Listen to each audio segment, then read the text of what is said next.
There's something wrong with the way they smile. The cereal mascots, I mean. You probably haven't thought about them in years, but they haven't left you. They were never your friends. They were never cartoons. They were addicts. Toucan Sam sniffing out fruit like a junkie chasing a line. The Trix Rabbit twitching, shaking, begging like he's going through withdrawals. Sonny from Cocoa Puffs, he wasn't cuckoo, he was spiraling. And every Saturday morning they went into withdrawal. These weren't mascots, they were avatars of obsession. They weren't selling cereal, they were selling a craving. And the real product was you. Because these characters weren't written to entertain, they were written to mirror you. Every twitch, every craving, every failed attempt to get the prize, it was all by design. They didn't get what they wanted, and that made you want it more. The Trix Rabbit never got the cereal. Sonny always lost control. Even Tony the Tiger was just a little too happy. That manic grin, those wide, unblinking eyes. It wasn't comedy, it was conditioning. See kids, brains are still building, especially when it comes to reward pathways. Dopamine, impulse, repetition. So what better way to teach obsession than to put it in a costume? Every jingle, every cartoon voice, every impossible chase scene was lab tested. They didn't want you to eat cereal.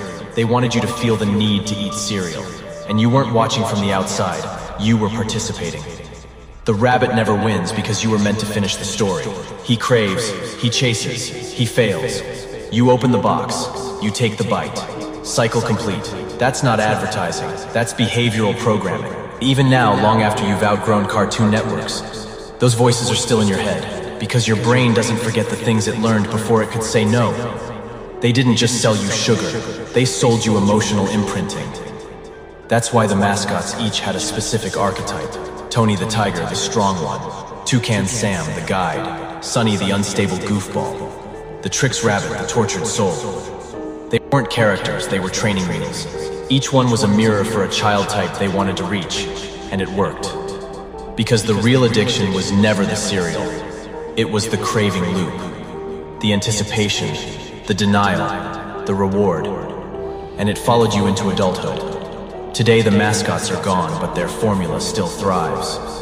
Only now it's hiding in TikTok sounds, neon snacks, short-form ads, and flashing dopamine bombs you scroll past every second. The formula didn't die, it just evolved. Addiction wears a new face, but it still smiles too wide. Create a craving, wrap it in chaos, deny the reward, sell the fix, same loop, new delivery system.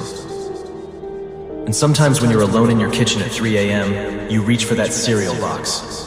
Not because you're hungry, but because something inside you remembers. The voice, the chase, the feeling. If you listen closely, you'll still hear it. I'm cuckoo for Cocoa Puffs.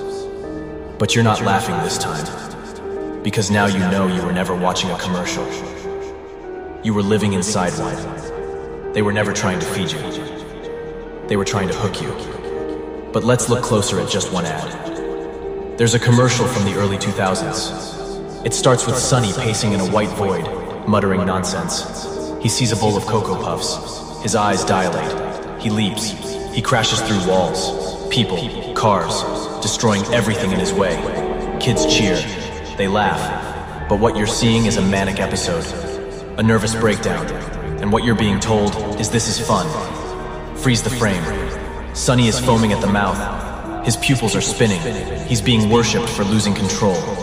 That's not breakfast. That's propaganda. And you saw it at 6 years old, because fear wasn't the point. Normalization was. And when you think about it, how many times did the rabbit beg? How many times did you laugh? They weren't funny. They were suffering. And we were trained to find that adorable. This wasn't just about sugar.